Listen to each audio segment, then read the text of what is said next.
Hey everybody, welcome to What the Flick. Handmaid's Tale, Season 2, Episode 7, After. Ben, Alonzo, Meredith, Brooke.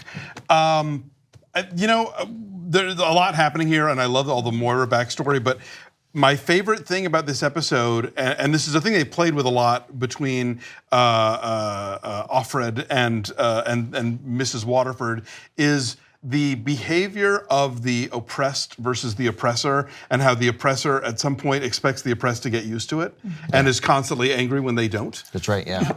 Yeah, Serina's bored and lonely. She's just destructive right now. Oh.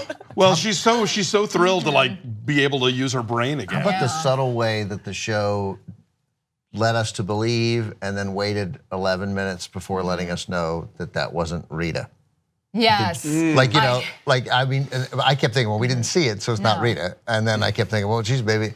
And then just this offhanded, Rita went over to the Baxters. And you're like, oh, thank God. Because they were like, Martha's in the street. Like how, the tension there. And I was like, man, I'm like, they just killed Rita off screen and we're not going to get resolution. Dude, everybody has a wound on their face. No. All of the commanders. They're all horribly, horribly burned. Yeah. So that overhead shot with the coffins, that every so often this show will really pull out like a money moment. That was one of that was right up there with the when they were going to stone Janine. Right. Yeah. They pulled, and then when the title flashed on camera, like that was one of my favorite opening sequences from the show. I had like two feelings. One, why do the handmaids have to do everything? Like this weird funeral situation, and then also Aunt Lydia standing there crying, and she felt this when she said, I want you to live a life without violence, and I was like, how?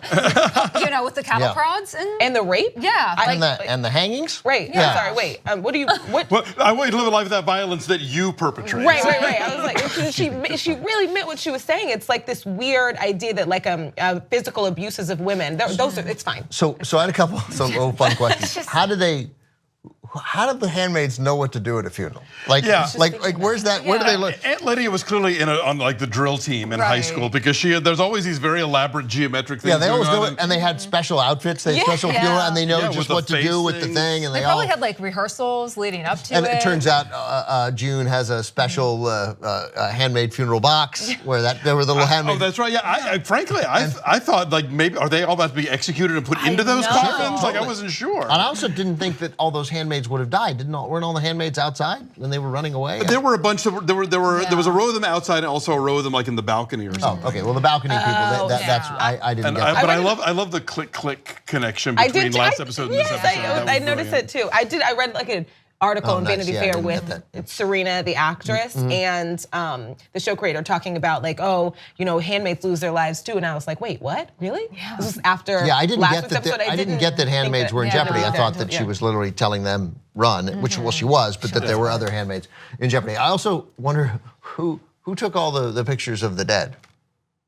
Right, yeah, in the books that Moira was that photo? I know, and they were all the same photos. There are dead some bodies. Canadian photographer who's everywhere. Also, like when they were driving home from the funeral, there are dead bodies everywhere. Yeah, which was it was like, I feel like it shouldn't laugh, but like when June's reaction to the Martha being shot, I was like, girl, you're not used to this? Yeah. There are dead bodies hanging up like Christmas decorations. Yeah, I thought it was Rita. So every yard, every tree.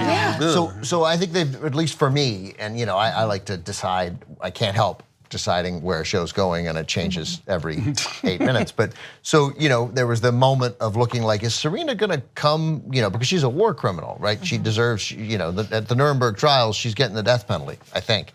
And but then there's a moment where you think, oh, is she gonna join the forces of good? Is she gonna drift over? Is she gonna realize? And then no, then she was horrible, and then she drops the thing in the episode before, and now you're back with the, Serina. Go ahead. No, I was just saying, I think the thing with Serina is that as we're learning with her backstory, she was integral to get to the point where we are with Gilead. And I think she's very resentful that, she built her own demise.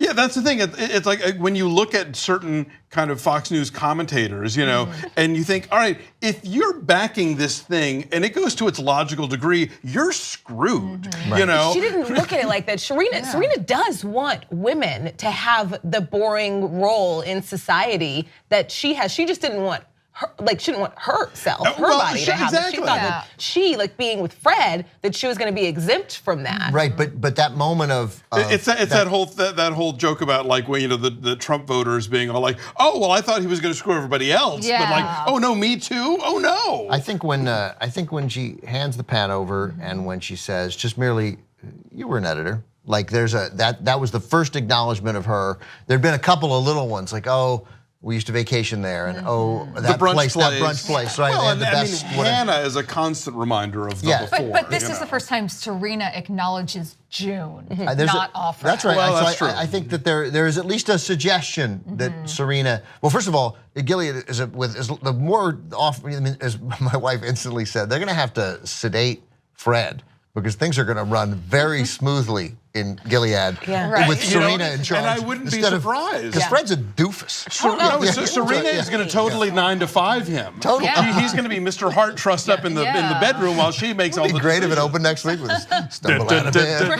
Deadpool 2 already did it, unfortunately. The mirroring of being in that same office, and both Fred did this before. Remember they were playing Scrabble, and she saw the magazines and the books, and like teasing June with like letting her use her mind instead of her body for just a moment, because you need like a play partner. And I think, and it's fascinating that Serina did the same thing in the same space. It felt less interesting. At this point, a great point, but it didn't feel, right now, to me at least, it didn't feel manipulative with Serina. It felt like that they were co-conspirators. Whereas obviously with Fred, it was just his bumbling way that sort of to make her like him. But if Serina needs June, then I think that puts June hopefully in a position to ask for things. Yeah, right. Specifically, the one thing that she really wants, which is to see Hannah. Yeah. Can we talk about Moira and that and Odette? Oh God, those story flashbacks. that did not exist at all last season, and now there's so much. Now I was like, what? Moira got pregnant? Whoa, there's a whole baby. Oh my goodness. And then I think she like gave away this like 6-month-old. Why didn't it happen the next day? Yeah, it was not. The whole baby. TV shows are really bad about that, unless it's CG. I'm like, well, that baby's been living with her for a long time. Bonding has occurred. Call the Midwife is the only time I've ever seen newborns on screen. I did when she said that she had a fiance that she wanted to see, and I was like, wait, what? What are you talking about? I thought there was some weird I thought she was talking about June. Right, I thought so too. Right, yeah. But there was another person. Yeah, I didn't. No, that was really beautifully told, and I think it shows you sort of the difference between her and June's husband as far as like, are we letting go? Are we searching?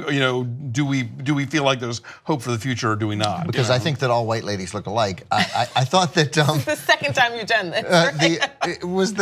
Was Odette? So Odette was obviously the doctor. Yeah. But was she also the Le Mans breathing instructor? Yes. That was weird. Wouldn't that be a different person? Oh, that was weird. Yeah, that was weird. I was like, God, I don't know. she looks like the doctor. If birth rates were down, they had to double it. But like all of this, it was new, but I'm like, duh, that's how they knew that she should be a handmaid. Boom. Oh, and I'm like, why go. didn't it ever cross my mind didn't think about that she either. had given birth before? Right. Okay, Duh, everybody there has babies or had, or they. Right, so they got the records. And I know we have to go, but Janine and Rory Gilmore are back, so yay. Yes. Oh, that scene at the end. Oh, and that was She's always Rory Gilmore. Yeah, and the 14-year-old is. Oh my God. Yeah, but that was a beautiful. And I love you have to sleep with somebody you don't want to. Poor baby. Yeah, poor year. over it. All right, thanks everybody. Back next week.